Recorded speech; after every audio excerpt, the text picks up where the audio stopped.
Hello po, magandang hapon po sa inyong lahat mga ka-listeners. Happy Sunday po. Sana po ay okay po kayo, malayo sa mga uri ng sakit. Sana ay nakapag-church na po kayo and kasama niyo po yung inyong family. Sana nagkaroon po kayo ng bonding with your family. So ang topic ko po for today ay paano nga ba maiiwasan ang constipation.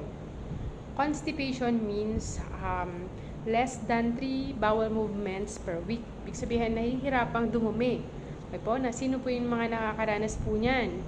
Yun bang ang tigas po ng dumi or nahihirapan silang makadumi? Ayan. So, sa iba, normally is once a day. Normal po ang pagdumi. Pero kung talagang halos 3 times a week na lang po or talagang sobrang hard, parang bato-bato na po yung dumi, so considered as constipation na po yan. Ano po ba yung dahilan kung bakit po tayo nagkakaroon ng constipation? Marahil ay number 1 ay kulang po tayo sa water intake, kulang po tayo sa pag-inom ng tubig, okay? And ang mga kinakain po natin ay kulang sa fiber. Siguro, madalas kumain po tayo ng mga fast food, puro karne, mga processed food. And pangatlo po ay yung stress. Baka ang dami po natin ginagawa na mga bagay-bagay, okay, sa trabaho, sa pamilya, nakakaranas po tayo ng severe stress. Okay, ano po ba yung dapat natin gawin? So, ito po ay simple tip lang po mula sa inyong nurse, mga ka-listeners. Sana po ay makatulong po ito sa inyo. So, number 1 ay, syempre, pwede po tayong bumili ng mga fiber supplements. Pagtanong po kayo sa mga pharmacy para makapag-ano po sila ng mga over-the-counter fiber supplements po na pwede nyo pong i-take. Secondly, kumain po tayo ng mga pagkain na mataas sa fiber.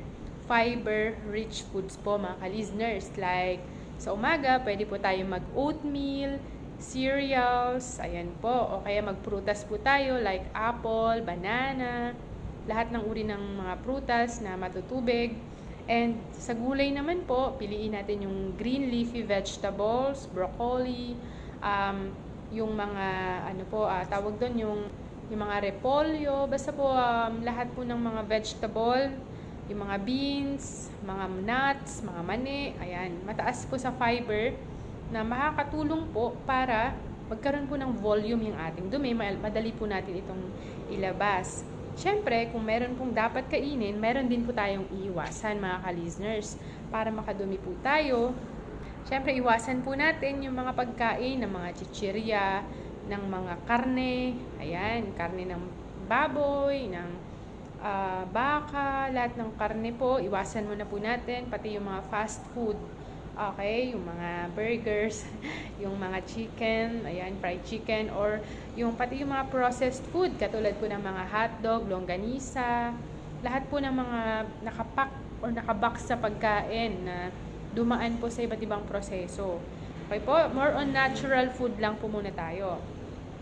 Next, syempre, uminom po tayo ng tubig. Tubig lang po. Malaking tulong po yan para mailabas po natin yung dumi po natin. I-assume po natin, pag mainit ang panahon, 1.8 liters ng tubig every day o kaya 8 glasses of water every day ay napakahalaga po para mag-function ng normal yung ating pong digestive system. Okay po? And, syempre, sa mga pinagbawalan ng doktor na uminom ng maraming tubig, like mga may problema sa heart, may problema sa kidney, tanongin nyo na lang po muna ang inyong mga doctor kung ano yung pwede ninyong ipalit sa tubig, okay? Kasi bawal nga po, di ba, sa inyo. Bukod po dun sa tubig, sunod po, pwede po tayong mag-take ng mga laxative, pampadumi po. Magtanong po tayo sa pharmacy kung ano yung pwede nating i-take. Usually po, ang mga laxative or pampadumi po na tabletas ay nag-e-effect ng 6 to 12 hours. Okay? Kaya kung gusto nyo po, mas maganda, bago kayo matulog, mag-take po kayo yan para kinabukasan pagising po ninyo is makadumi na po kayo. And next po, kapag dumudumi daw po tayo, i-assume po natin yung squat position. So, pwede po tayong magkaroon ng, kung may toilet bowl po kayo, makabili po kayo ng footstool para nakataas ka kahit papano yung inyong mga binti. Para ipatong nyo po sa footstool yung inyong mga binti habang kayo po ay dumudumi. Makakatulong daw po yun para makalabas po yung ating pong dumi. And next po is yung pag-exercise. Huwag po tayong laging nakaupo, hindi tayo gumagalaw. Hindi talaga, kasi kapag nag-exercise po tayo, okay, nag-stretching or yoga, mga ganun po, nagkakaroon po ng increased blood flow dito po sa ating abdomen.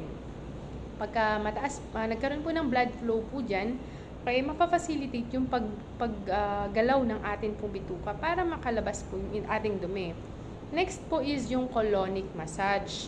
Okay po, pwede po natin gawin ito para gumalaw-galaw yung stool or yung dumi po natin dito sa ating pong bituka. So if ever, kunyari, ito po yung ano natin, ito po yung bituka po natin, massage po natin dito sa left natin, pataas, and then to the right, and then pababa, hanggang sa makalabas po yung dumi. So, dahan-dahan lang po para ma-facilitate natin yung paggalaw ng ating pong bituka. And lastly po, pwede po tayo mag-take ng mga probiotics. Okay? Mga lactobacilli, mga makakatulong po para pagkaroon po tayo ng healthy gut. Ayan. Sana po ay natuto po kayo sa simpleng tip na mga sinabi ko po. And hopefully po, magkaroon po tayo ng malusog na pangatawan at magandang pagdumi para po makapag-function din po tayo. Mahirap din po yung hindi dumudumi kasi yung toxin po ay nandyan lang, paikot-ikot lang sa inyong katawan. So, i-aim po natin yung makadumi po tayo every day or every other day. Yan. Be healthy po and thank you so much. Paalam po muna and next time po ulit.